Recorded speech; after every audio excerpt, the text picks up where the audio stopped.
Hi, I'm Kurt from Kurt's Auto, and I just got to say, I had an absolute awesome June. Between a hot rod power tour and six summer, this year was an absolute blast.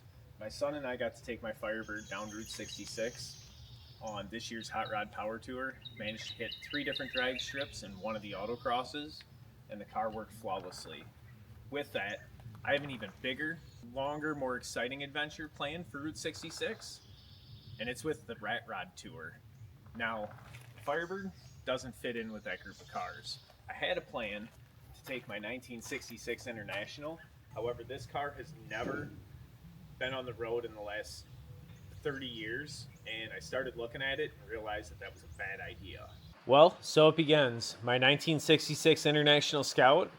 I've got the plow pulled off of it, and it's on the hoist. It's time to lift this thing up and start seeing what I have to do to make this thing roadworthy.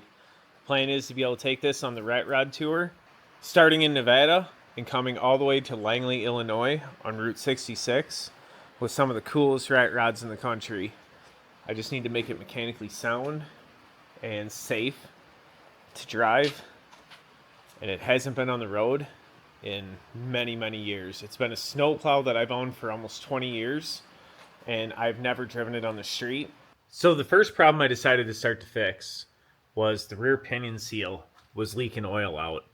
And I don't think I've ever touched the inside of the differential at all. I did do rear brakes and put wheel cylinders in, but I don't think I did anything with the differential. And so I went ahead and I already got the drive shaft out. I have a new seal to put in, and the drive shaft is going to get new U-joints. However, just kind of looking at the rest of what I got to work with here, the bolts that hold the leaf springs in are like completely gone to the point where they're ready to pop off. Springs for this vehicle are like a custom made deal, so they're like $1,000. I'm not sure if I'm going to replace the leaf springs with new or I'm just going to get bushings, but you can see how offset the pin is. There's no rubber bushing left inside the spring whatsoever. And I found this. My differential, when I pulled the plug out, I think it's like sludge up to here when I put my finger in. I don't want to get it dirty again.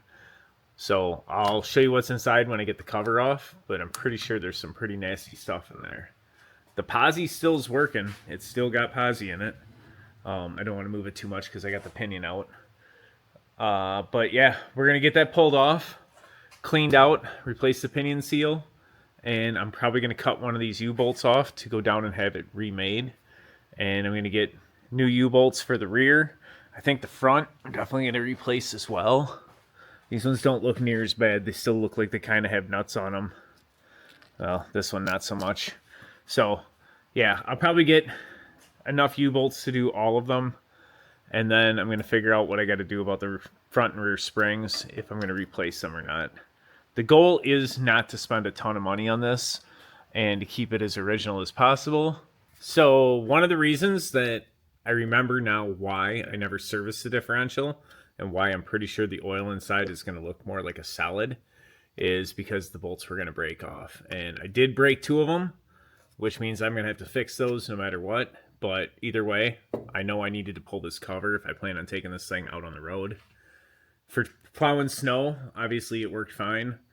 Well, I think it worked fine. I have no idea what I'm going to find inside.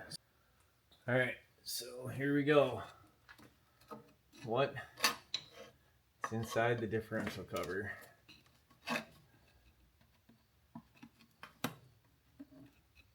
a little bit of liquid, which is good, but a whole lot of sludge.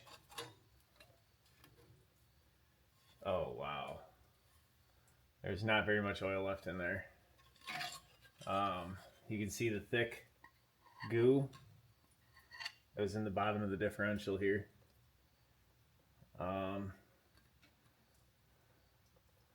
Yeah, that. Holy cow. It's like a solid chunk.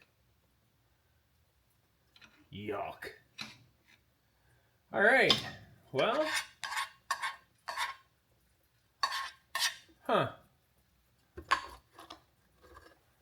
Definitely glad I took that apart before I tried driving across the country, because I don't think I would have made it very far.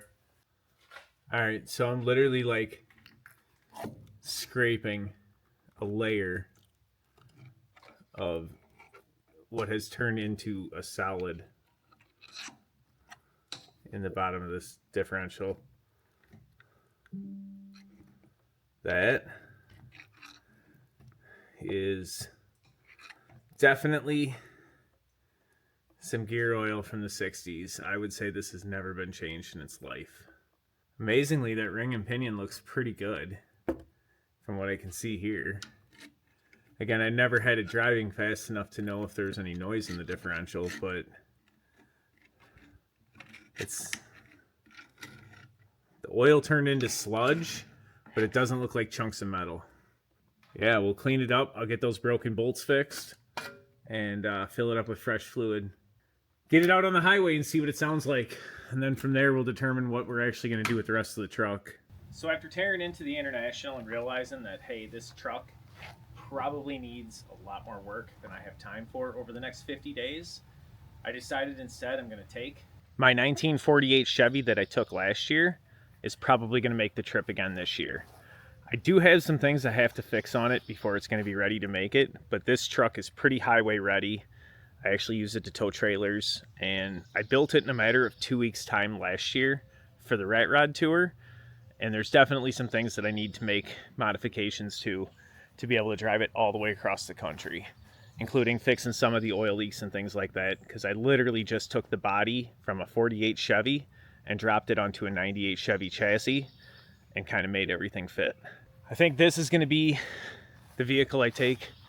Me and my daughter are going to cruise across Route 66, and yeah, I had my work cut out for me to make sure that I make it back without having to have it trailered. So we're going to go through this entire truck over the next 50 days or so and make sure it's ready to cruise Route 66, possibly all the way to California. There's a chance that me and my daughter are going to make it all the way to the Santa Monica Pier because we might be leaving a couple days early.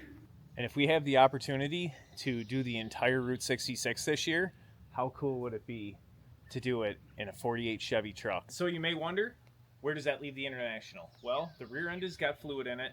I have not driven it yet because I realized that the tires are actually different sizes and probably 30 plus years old as well. So I do have a set of new tires ordered for it, and I do plan to put tires on it and continue to fixing this and making it a road driving vehicle.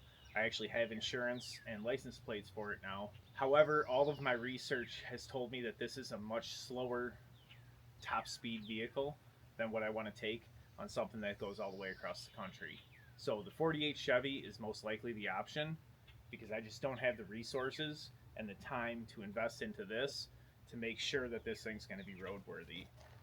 Especially with the fact that not only am I doing Route 66 with the Ratstock Tour again this year, I also have my tickets for 666, which is a drag and drive going all the way across Missouri, in my Firebird. So I have a ton of Route 66 adventures still planned for this year. It's going to be a blast. So make sure you subscribe to the channel because you're not going to want to miss any of this awesome adventure.